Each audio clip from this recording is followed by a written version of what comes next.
우리가 크리스천으로서 가장 중요하고, 그래서 우리가 너무나도 교회에 올 때마다 많이 듣고 또 가장 자주 듣는 말이, 그 단어가 있다면 무엇일까요? 아마 믿음일 거예요. 그렇죠? 일단 성경에서만 믿음을 많이 강조해서 그런 게 아니고, 교회 다니면서 많이 듣고, 특히 우리 어르신들, 모태 신앙으로 자라신 분들은 특히 부모님으로부터 믿음에 대한 얘기를 굉장히 많이 들으면서 자라셨을 거라고 생각합니다. 우리 교회 씬에서는 믿음이라는 게 너무나도 중요한 컨셉이죠. 하지만 우리는 정작 믿음이 뭔가, 누군가가 여러분에게 What is faith? 믿음이 뭔가요? 라고 질문한다면, 나 스스로에게 믿음이 뭘까라고 물어본다면은 우리 또한 그것을 뭐다라고 또렷하게 대답하기가 상당히 힘들어합니다. 우리가 한국 교육 방법을 통해서 자란 분들이 여긴 많죠. 물론 이제 미국에 오셔서 잘하신 분들도 있지만, 한국 교육 방법을 우리가 살펴보면은 우리가 교회에서도 거의 비슷한 방식으로 배워오지 않았나 합니다. 주입식으로 배웠습니다. 그렇게 많은 고민을 하지 않고 그냥 머릿속에 이렇게 주입당하는 식으로 배운 믿음이 중요하다는 정보가 교회 안에서 우리가 배운 믿음이 아닌가 하는 생각이 듭니다. 마치 학교에서 우리가 열심히 배웠던 것들을 졸업하고 나면 더 이상 많이 사용하지 않는 것처럼, 우리도 교회에서 믿음을 열심히 배우고 나서 우리 믿음 더 필요합니다. 뭐 밤이나 낮이나 믿음이 필요합니다. 이렇게 방금 우리 찬양 속에서도 막 고백을 해놓고서는 정작 실생활에서는 믿음이란 것이 무엇이며 어떻게 그것을 적용해야 되는가, 그것을 많이 생각해보지 못하고 적용해볼 기회가 없이 지나가는 것이 믿음이 아닐까 하는 생각이 듭니다. 이게 우리가 믿음이 있고 없고를 떠나서 우리가 진짜 믿음이라는 것을 그게 정작 무엇인지, 그 본질과 핵심이 무엇인지를 잘 알고 있지 않기 때문은 아닌가 하는 고민을 하게 되죠. 마치 우리가 고등학교 다닐 때 수학을 열심히 배웁니다. 근해 공식 외우고 피타고라스의 정리 달달 외워서 시험은 잘 봤습니다. 고등학교 졸업하신 지 다들 근데 한참 되셨잖아요. 근해 공식 기억하시는 분 계신가요? 야, 그렇게 기억하시는 분이 역시 야, 우리 우등생이에요. 네. 근해 공식, 피타고리안 뭐 다 외우기는 외웠어요. 시험도 되게 잘 보고 A를 받았습니다만, 정작 졸업하고 나니까 우리는 그 공식이 저는 진짜 하나도 기억이 나지 않습니다. 도대체 어떤 알파벳이 들어갔는지도 기억이 나지가 않습니다. 왜냐면은 우리가 그 공식들을 배울 때 그저 외워서 문제들이 나올 때 그것을 대입을 해가지고 값을 내는 것을 연습을 했지, 그 피타고라스가 왜 그 문제를 풀었고 왜 그런 공식을 만들었고 이 원리가 뭔지에 대해서는 전혀 깊이 배우거나 생각해 본 적이 없기 때문에 그렇죠. 그렇기 때문에 우리가 그것을, 누군가가 시험을 보지 않고 누군가가 나에게 이것으로 인해서 나의 지적 능력을 시험하지 않게 된 지금 이 시점에는 아주 편안하게 잊어버렸습니다. 세상에 생각하고 기억할 게 너무나도 많은데 피타고라스의 정리와 근해 공식쯤은 아주 편안하게 잊어버려도 되겠죠. 고등학교 수학은 그래도 됩니다만 믿음이 그렇지가 않습니다. 그냥 하나님이 없다 생각하고 내 마음대로 살 게 아니라면, 누군가가 시험하지 않으면 그냥 까먹어버리는 지식으로 우리가 믿음을 바라보고 살 수가 없습니다. 오늘 말씀에는 믿음이라는 단어가 굉장히 자주 등장하지는 않지만 굉장히 중요한 한 단어로 등장합니다. 오늘 유대인들은 예수님의 말과 행동을 가지고 계속 끊임없이 의심하며 당신은 누구십니까? 당신의 정체가 무엇입니까를 캐묻고 있습니다. 그들도 하나님에 대한 믿음이 분명히 있었겠죠. 분명 그들의 마음가짐과 하나님에 대한 신뢰는 우리만큼이나 그들에게도 정말로 중요한 삶의 요소였을 것이 분명합니다. 하지만 우리가 대부분은, 우리 주의자말만 빼놓고 수학 공식을 정말 내가 점수 잘 받아서 좋은 대학에 가기 위한 수단으로 생각하는 것처럼, 또한 그들은 믿음이란 것을 내가 하나님께서 내신 이 시험을 잘 통과해서 원하는 것을 얻는데 필요한 도구, 수단 정도로 믿음을 바라보지 않았는가 하는 그런 각도로 이 사람들의 믿음을 바라볼 수밖에 없습니다. 근데 이런 경우에 문제점이 있다면, 본질은 그대로인데 형식이 바뀌는 경우에 거기에 대응하지를 못합니다. 저도 영어 라이팅 클래스를 많이 가르쳐 봤는데요. 정말 경험을 많이 했어요.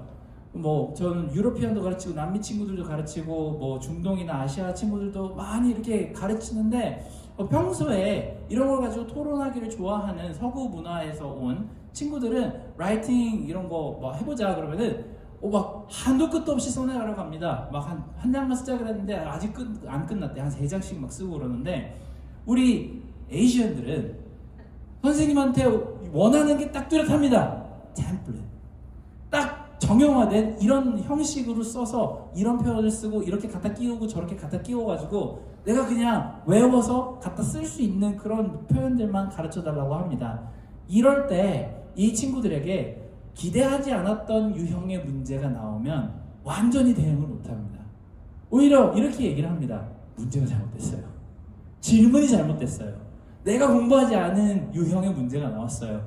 이런 문제는 나오면 안 됩니다. unfair합니다 라고 이야기를 합니다.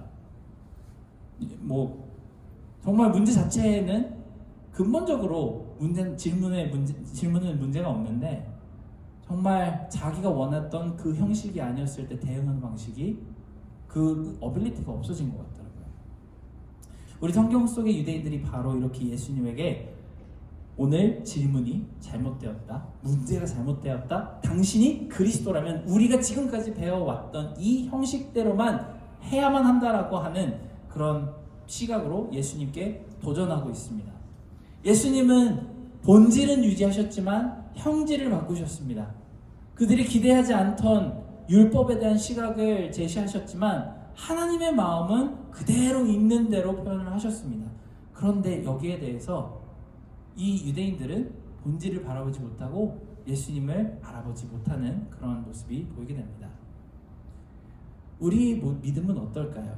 우리에게도 하나님께서 트릭 퀘스천을 내실 때 본질은 똑같지만 정말 우리가 지금까지 배우지 않았던 하나의 새로운 트릭 퀘스천이 우리에게 다가온다면 우리는 우리의 믿음을 어떻게 증명할 수 있을까요? 사실 이 믿음이라는 개념은 기독교의 역사, 그 오래된 역사 가운데서 탑 프라이어리티의 자리에 있은 지가 정말 오래가 되지가 않았습니다. 놀랍게도 여호와 하나님을 바라보는 사람들의 시각에서 믿음이 가장 중요하다라고 이야기하기 시작한 것이 그 전에 믿음보다 더 중요한 것이 있다라고 가르쳐 왔던 시간의 3분의 1 정도밖에 되지 않습니다. 마치 아브라함과 이삭과 야곱, 요셉 시기와 모세 때만 해도 하나님과 그 관계가 굉장히 활발했지만 시간이 가면 갈수록 믿음보다는 행동 양식이 더 중요해지고 본질을 점점 더 잊어버린 것과도 같습니다. 예수님이 오셨다가도 부활하시고 가신 후에 승천하신 후에 교회도 300~400년간 교부라는 시대를 계속 지속하면서 순수한 복음 안에서 잘 짜여진 체계를 잡으려고 정말 많이 노력했습니다. 하지만 3세기, 4세기가 지나고 나서 역시 그 교회 공동체라는 데에서도 수많은 requirement들이 생겨났습니다. 이렇게 하지 않으면 당신의 믿음을 증명할 수가 없습니다. 저렇게 하지 않으면 당신은 믿음이 없는 사람입니다 라는 말들이 많이 나타나기 시작을 했죠. 또다시 본질을 잃어버린 전통이 하나님을 바라보는 위치에 믿음보다 더 중요하게 차지하기 시작했으며 복음은 자유가 아닌 무거운 짐덩어리가 되어버렸습니다. 이런 가르침이 1000년이 지난 후에야 리포머들이 정말 본질이 무엇인가를 다시 성경 안에서 발굴해냈고 마치 구약시대 때 성경 말씀이 다 없어지고 한참을 백성들이 말씀을 못 읽다가 히스기야 왕 때 우연히 목동들이 찾은 말씀처럼 종교개혁자들이 그 말씀 가운데 가장 중요한 것은 믿음이라는 사실을 다시 한번 발견해서 우리에게 소개하게 되었습니다. 그러니 오늘 말씀에 나오는 율법주의자들처럼 누군가가 여러분들에게 믿음은 어떤 행위입니다 라고 이야기를 하는 사람이 있거든 그 말에 대해서 깊이 생각하지 않으시기 바랍니다. 믿음은 열심히 교회 나오고 성경 말씀 읽고 기도하고 설교 들은 대로 사는 것에 있지 않습니다. 그것을 믿음의 척도라고 하지 않습니다. 오늘 선교 헌금을 내십시다 이러고 막 많이 하셨는데요. 선교 헌금을 내가 내는 행위 자체는 너무나도 감사한 행위지만 그것이 믿음의 척도는 아닙니다. 내가 선교 헌금을 더 많이 낸다고? 내가 11조를 더 많이 낸다고? 그게 내가 진짜 믿음이 더 좋다는 프루프는 될 수가 없습니다. 우리 또한 점점 믿음이라는 행위에 도취되기 시작하면 오늘 말씀에 나오는 율법주의자들의 함정에 빠지게 됩니다. 그러니 우리는 먼저 믿음의 본질을 보아야 합니다. 그러니 우리 아직 감기가 다 낫진 않았네요. 우리는 믿음이 무엇인지 정확하게 이해하는 것부터 시작해야 합니다. 위키피디아에 믿음이 뭔가를 찾아봤거든요. 근데 거기에 이렇게 나옵니다. 어떠한 가치관이나 종교나 사람, 사실 등에 대해 다른 사람의 동의와 관계없이 확고한 진리로서 받아들이는 개인적인 심리 상태라고 합니다. 다른 사람이 뭐라 그러든 상관없이 어떤 사실에 대해서 되게 확실히 받아들이는 자세, 애티튜드로 바라보는 것이죠. 흥미롭게도 그 위키피디아와 비슷한 나무 위키는 이렇게 이야기를 합니다. 대상의 상태나 행위가 꼭 그러할 것이라고 여기는 것.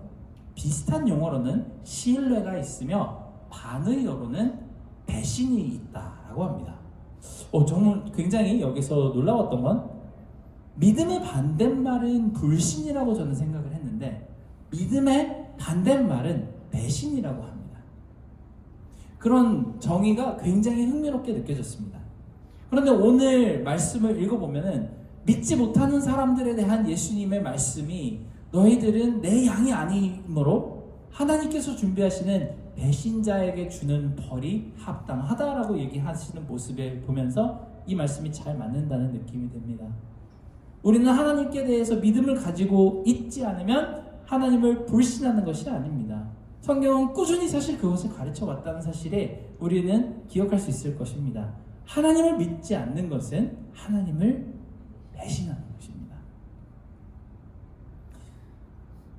우리가 하나님 앞에 믿음을 조금 극단적으로 이렇게 들릴지는 몰라도 가장 기본적으로 우리가 전제할 수 있는 믿음의 요건, 우리가 하나님을 믿지 않으면 하나님을 배신한다는 사실을 기억해 주시기 바랍니다.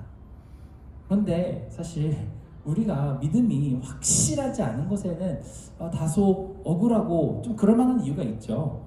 연인들이라고 해도 롱디 해보셨나요? 정말 롱디 해보신 분이 여기 계시네요. 지금은 아니지만 롱디를 하다 보면은 사실 그렇죠. 너무 오랫동안 얼굴을 보지 않으면은 사실 막 가물가물합니다. 이 사람과 막 그 보냈던 추억들도 가물가물하고 뭐 러브레터를 보내와가지고 읽었는데 정말 좋은 말들은 많은데 내가 보고 듣고 느끼는 것이 없다면 사실 이 마음이 진짠가 하는 생각이 들 때가 있습니다. 예수님도 그렇죠. 하나님도 그렇습니다. 우리가 보고 듣고 느낄 수 있는 하나님이 아닌데 그런 인비지블한 하나님을 우리가 완벽하게 실체적으로 신뢰한다는 것은 어떤 제한과 어려움이 있습니다. 그런 예수님에게 우리는 그러면 무엇을 가지고 하나님을 믿을 수 있는가에 대한 아주 중요한 기준점을 주시고 계십니다. 이것이 우리에게 받아들여지는 아주 신선한 믿음에 대한 확고한 근거가 되셨으면 좋겠습니다.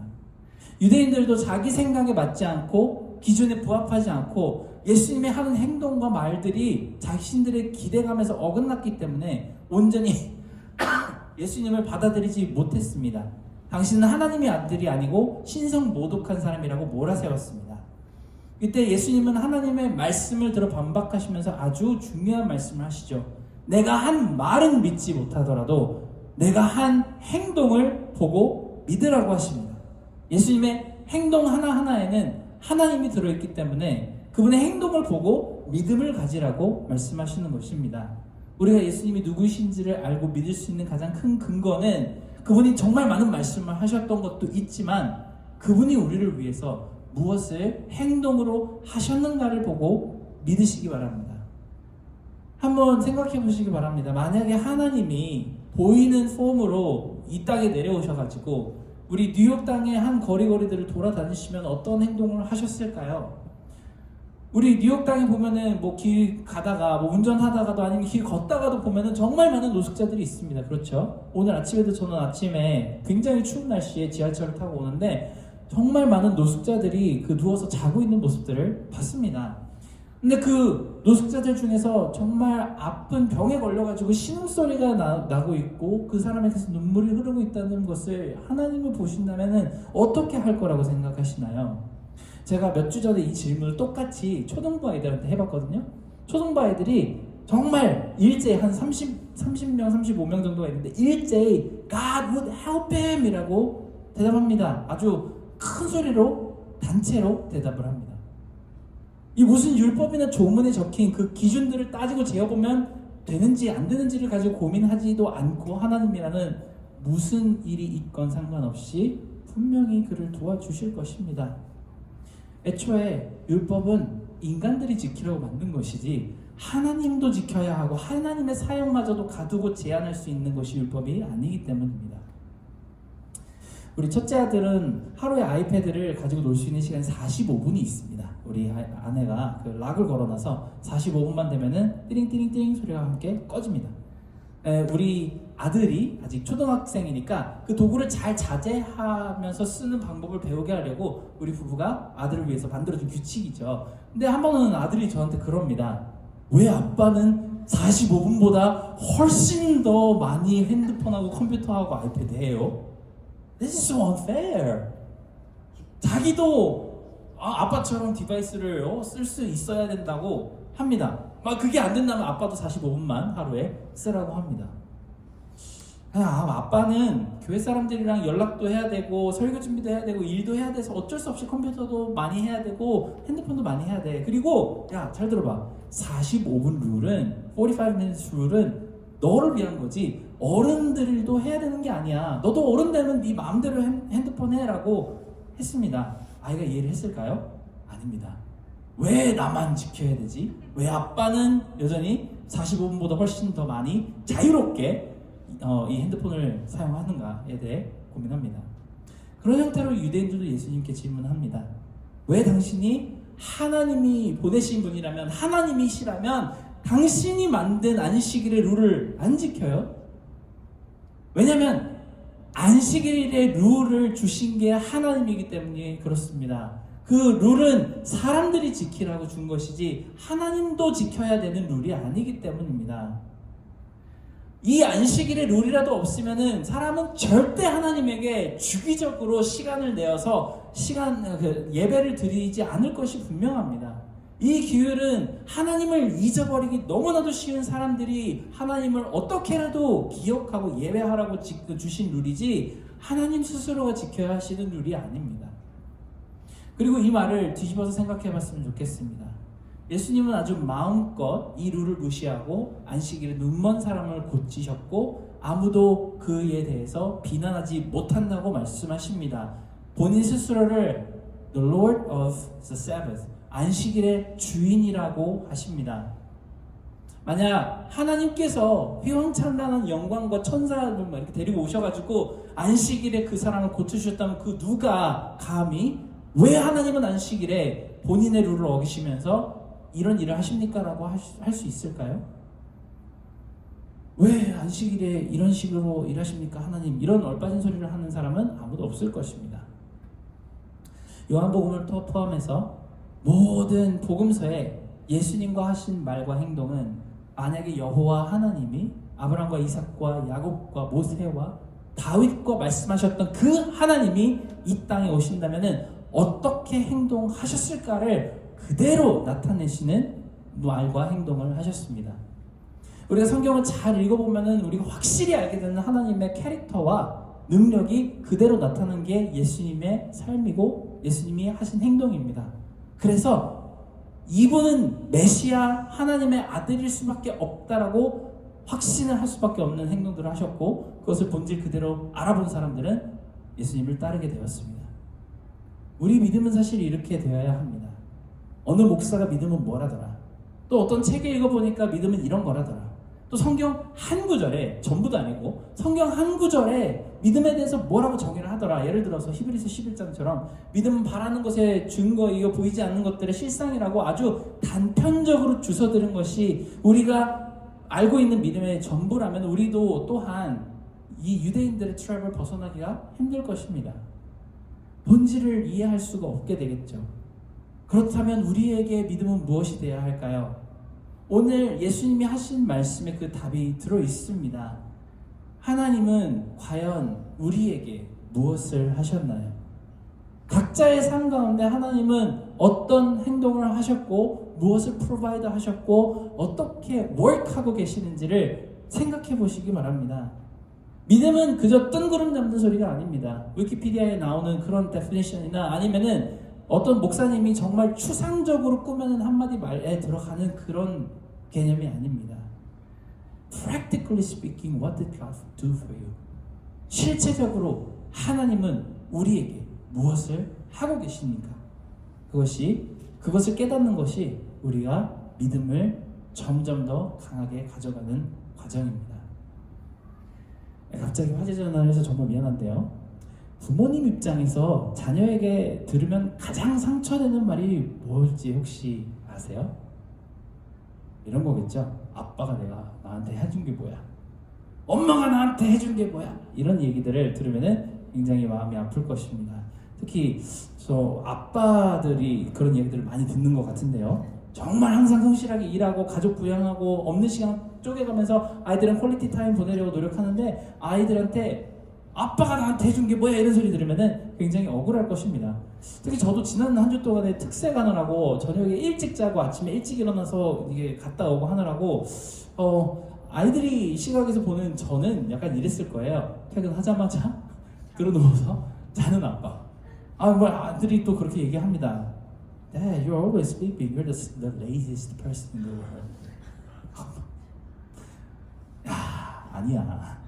아빠가 진짜 바빴고 너희들에게 정말 해주는 게 많고 나도 정말 어디 가서 이렇게 레이지하다는 소리를 듣는 게 억울한 사람이다라고 이야기를 해줬습니다.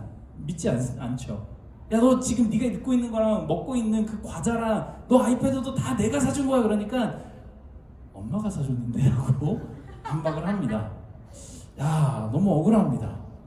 이 녀석들이 이렇게 행복하게 하기 위해서 안 보이는 데서 밤낮으로 무언가를 나는 하고 있고 내가 누릴 수 있지만 포기했던 것들을 생각해 보면은 억울한 마음이 들 수밖에 없습니다.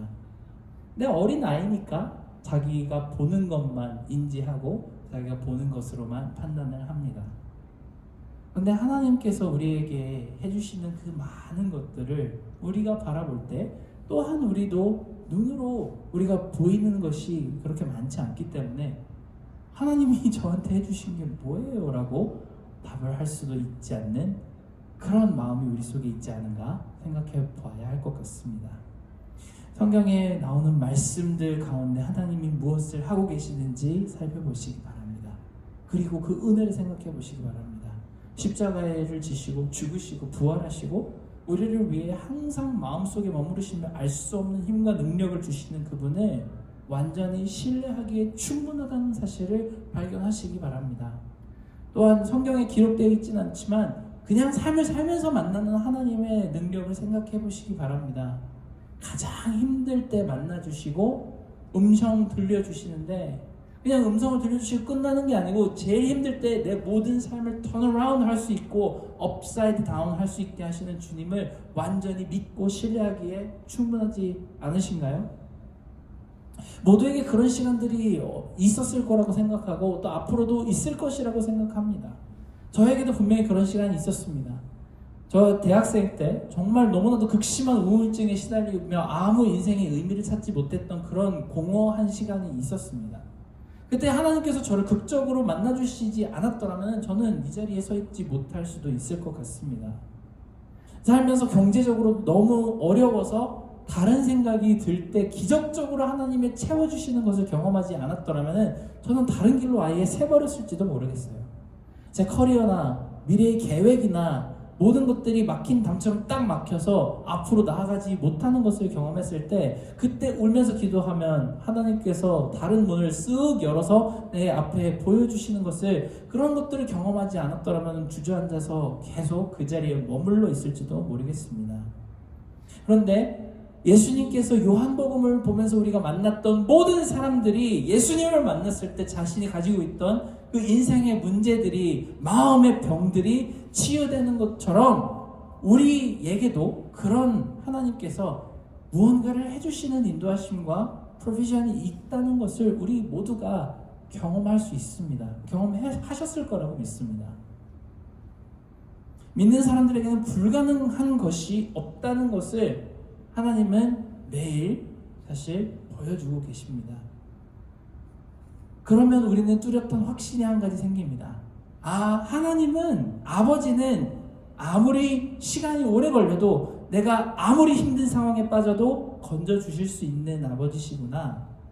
그가 약속하신 것은 아무리 시간이 오래 걸리더라도 반드시 이뤄주시는 분이시구나. 나를 정말로 사랑하셔서 이상한 길, 허튼 길로 절대로 오랫동안 걸어가게 내버려두지 않으시는 분이시구나. 그리고 이제까지 하셨던 것처럼 앞으로도 똑같이 나를 지키시고 사랑하시는 좋은 아버지가 되어주시겠구나, 그런 믿음이 생기게 됩니다. 여러분은 이 정도로 신뢰할 수 있는 분에게 무엇을 할 수 있을까요? 가장 대부분 사이가 좋은 부모와 자녀들 간에 정말 신뢰관계가 있다면 자녀들이 무슨 일이 있을 때 가장 먼저 부모님에게로 달려가서 상의를 하죠. 무슨 어려운 일이 있을 때 아빠, 엄마, 나 이것 때문에 너무 힘들어요 라고 고백하고 같이 길을 찾고 같이 레스토랑하는 모습을 보일 것입니다. 그러다가 정말 좋은 일이 일어나면은 또 뛰어가서 엄마, 아빠, 나에게 이런 좋은 일이 있었어요 라고 말을 하며 같이 즐거워할 것입니다. 이것이 사실은 믿음의 가장 근본적인 모습입니다. 내가 가진 것들을 가장 솔직하게 나누고 릴라이할 수 있는 존재가 바로 믿음의 대상이 됩니다. 그것은 믿음이 무엇이라고 성경적으로 어떤 용어를 사용해서 내가 설명할 필요가 없습니다. 그런 어떤 관계에 대한 신뢰감이기 때문입니다. 하나님의 심판대 앞에 내가 당당히 설 수 있는 것이 무엇일까? 내가 이 인생을 무엇을 통해서 뭔가를 쌓아나가서 하나님 앞에 내가 이거 했어요 라고 할 수 있는 것이 무엇일까라고 고민하실 필요가 없습니다. 이미 믿음은 관계입니다. 인터넷 밈 같은데 이런 거 많이 보죠. 정말 쉽게 말해서 남자친구가 여자친구에게 무릎을 이렇게 딱 꿇고 이렇게 뭔가 박스 조그만한 걸 하나를 내밉니다. 그럴 때 남자친구는 어느 믿음이 있겠죠? 이거 이렇게 내밀 때 막 감동하면서 really? 그러면서 yes! 이렇게 해줄 거라는 믿음이 있으니까 내미는 거겠죠? 그리고 여자친구 입장에서도 언젠간 이 남자가 나를 위해서 그런 프로포즈를 할 거라는 믿음을 가지고 신이 나서 틈만 나면 웨딩 드레스를 이렇게 살펴보고 인터넷에서 찾아보는 그런 모습들이 있을 것입니다. 인터넷에 보면 밈이 그런 거 많아요. 남자친구 무릎 꿇고 이렇게 받쳤는데 Are you crazy? 이거 뻑 때리고 나가는 여자친구도 있고요. 또 반대로 이렇게 남자친구가 갑자기 어디 로맨틱한 여행지에서 무릎을 딱 꿇길래 어머 그랬더니 갑자기 신발끈을 묶고 있다거나 그런 내용들이 밈이 좀 많이 보입니다. 신뢰관계가 없다면 이런 일들이 일어날 수도 있겠죠. 우리가 하나님을 돌아볼 때 하나님께서 우리를 절대로 거절하지 않으실 것이고 우리에게 주셨던 약속들을 전부 잊지 않고 반드시 지키실 것이라고 하는 확신이 바로 믿음입니다. 내 믿음을 점검할 때 내가 교리를 얼마나 많이 알고 있는가, 내가 지금까지 해왔던 종교적인 행동이 얼마나 많은가를 돌아볼 필요가 없습니다. 그것이 믿음이 아니기 때문입니다. 그냥 하나님과 지금까지 있었던 가장 감사했던 추억들을 돌아보십시오. 하나님이 우리의 인생을 위해서 무엇을 해주셨는가를 살펴보시면 됩니다. 그것이 믿음의 확신이 될 것이고 하나님을 이해하는 가장 좋은 도구가 될 것입니다. 오늘 예수님이 하시는 말씀이 정말 여러분의 믿음의 확신이 되시길 바랍니다. 예수님 말씀은 우리가 이해가 가지 않는 부분이 참 많습니다. 비유로 하신 것도 있고 또 여러 가지 어려운 말씀을 하신 적이 있죠. 그래서 그 말씀을 우리가 완벽히 이해해서 믿음이 생기지는 않더라도 그분이 우리의 인생 가운데, 여러분의 인생 가운데, 삶 가운데서 어떤 일을 하셨는지, 얼마나 어려운 가운데서 이렇게 세워주시고 얼마나 신실하게 보살펴주고 계시는지를 생각해 보시기 바랍니다. 도저히 우리에게 믿음이 생기지 않을 수가 없을 것입니다. 우리 한 곡의 찬양을 같이 불렀으면 좋겠는데요.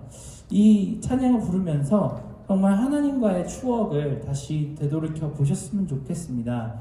아빠가 나한테 해준 게 뭐야?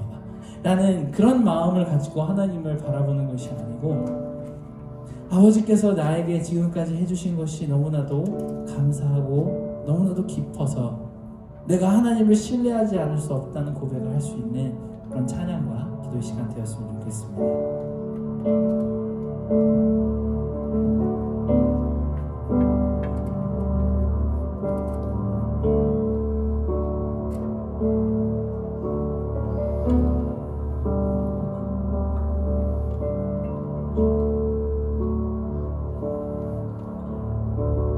주의 사랑을, 주의 선하심을, 주의 사랑을, 주의 선하심을, 주의 은혜를 생각해보라. 하늘보다도 더 높으신 아버지의 사랑 크고 놀라게. 아버지 사랑 크고 놀라게. 주의 사랑을, 주의 선하심, 주의 사랑을, 주의 선하심, 주의 은혜를 생각해보라. 하늘보다도 더 높으신 아버지의 사랑 크고 놀랍게. 아버지 사랑 크고 놀랍게. 내 어찌 그 사랑 잊으리. 어찌 주의 긍휼 잊으리. 내 영혼의 모든 소원 만족시키. 나 길을 잃고 나 길을 잃고 헤맬 때 사랑 날 찾아 내셨네. 내 영혼의 모든 소원 만족시키. 주의 사랑을, 주의 사랑을, 주의 선하심을, 주의 은혜를 생각해보라. 하늘보다도 더 높으신 아버지의 사랑 크고 놀랍게. 아버지 사랑 크고 놀랍게. 한 번 더 찬양하겠습니다. 주의 사랑, 주의 사랑, 주의 선하심을, 주의 은혜를 생각해보라. 하늘보다도 더 높으신 아버지의 사랑 크고 놀랍게. 아버지 사랑 크고 놀랍게. 내 어찌 그 사랑, 내 어찌 그 사랑 잊으리. 내 어찌 주의 긍휼 잊으리. 내 영혼의 모든 소원 만족시키. 하나님, 나 길을 잃고 헤맬 때, 나 길을 잃고 헤맬 때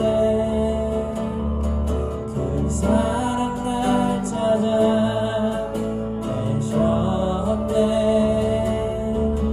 내 영혼의 모든 소원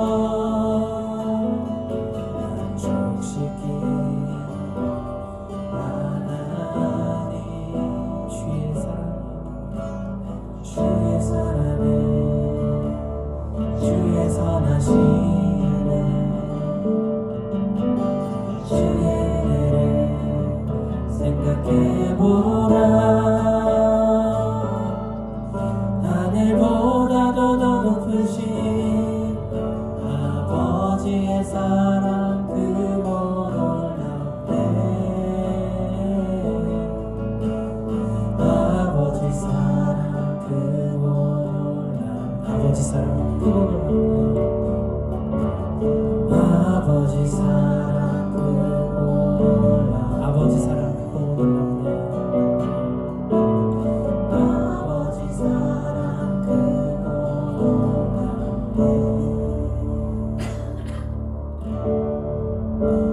정말 우리가 주의 사랑을, 주의 선하심을 생각해보면 아버지 사랑이 얼마나 놀랍고 크신지 정말 우리의 인지와 우리의 상상력의 범주를 훨씬 뛰어넘으면서 우리를 지금까지 붙들어 오셨다는 것을 믿을 수 있습니다.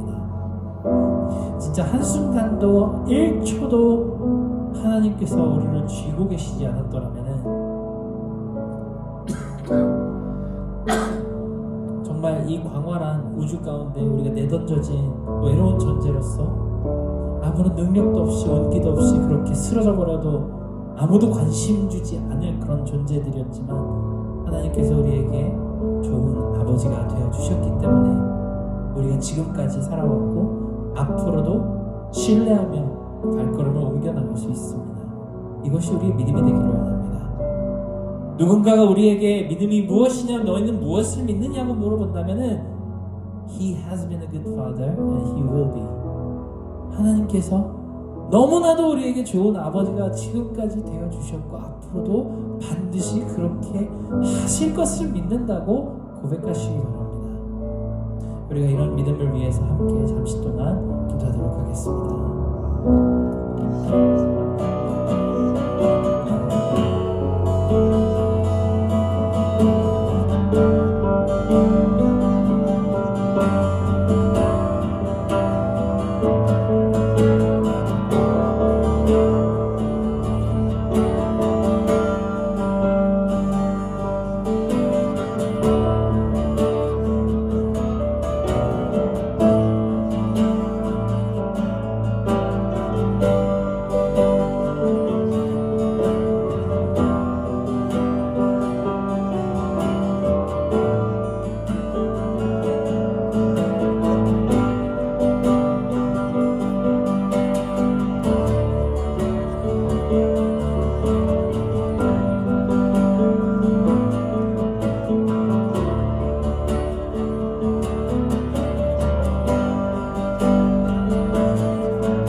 지금까지 우리에게 너무나도 좋으신 아버지가 되어주셨고 우리가 아는 순간에도 우리가 인지하지 못하는 순간에도 모든 순간 아무런 상관없이 너무나도 신실하시게 우리를 위하여 거대한 포트레스가 되어주셨던 피난처가 되어주시고 위로자가 되어주시며 우리의 모든 공급처가 되어주신 하나님을 감사하며 우리의 마음을 믿음 가운데로 드리기를 원합니다.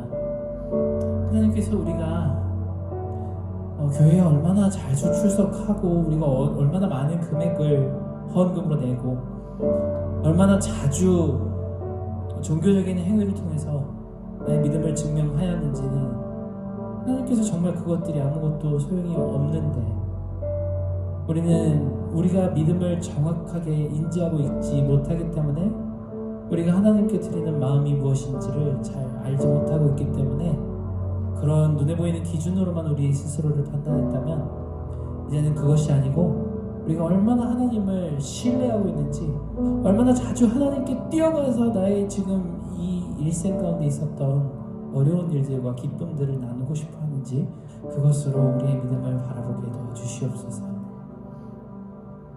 우리의 하나님과의 관계를 더욱더 깊고 아름답고 따뜻한 그곳으로 인도해 주실 하나님을 믿어드립니다.